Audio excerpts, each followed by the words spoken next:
Qo'lga tushdi.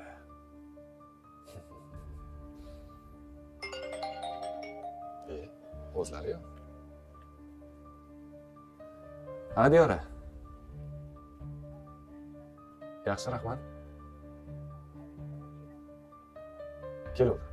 Humoyun akamga aytsammikina, keyin aytaman. Diyora. Oxirgi paytlar senga Instagramdan tahdidlar bo'lgan-a? Aytmasang ham hammasini yaxshi bilaman. Ekranga qaragin. O'zi shuning uchun seni chaqirgandim. Bu maxsus dastur. Bu orqali istalgan akkauntga xabar yuborsa bo'ladi. Tugmasi bosilsa bo'ldi. Hech kim xabarni qayerdan, qaysi raqamdan kelganini aniqlay olmaydi. Hammasini ko'rdim. SMSlar, tahdidlar. Kimligini aniqlash iloji bo'lmadi. Kuchli himoya qo'ygan. Ammo dasturga virus tushira oldim. Va endi senga xabar yo'llagan odamning telefoni jiringlasa, uni eshita olamiz. Tushunyapsanmi? Qanaqa dastur orqali yuborilsa telefon jiringlashi? Dasturdan ro'yxatdan o'tish uchun ishlayotgan telefon raqami bo'lishi kerak. Raqam yoniq bo'lsagina dasturdan xabar yo'llanadi. Tushunyapsanmi? Raqamni ko'ra olmaymiz. Ammo uni eshita olamiz. Mana, jiringladi. Ovozini yozib olamiz. Yaxshimisan?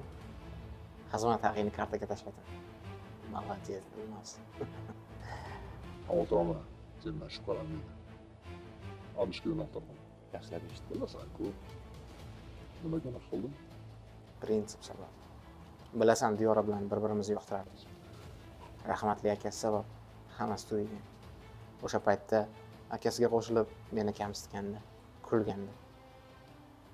Shu uchun. Mayli, yana gaplashamiz. Sog' bo'l. Bu hali boshlanishi. Axir bu Ha, bu o'sha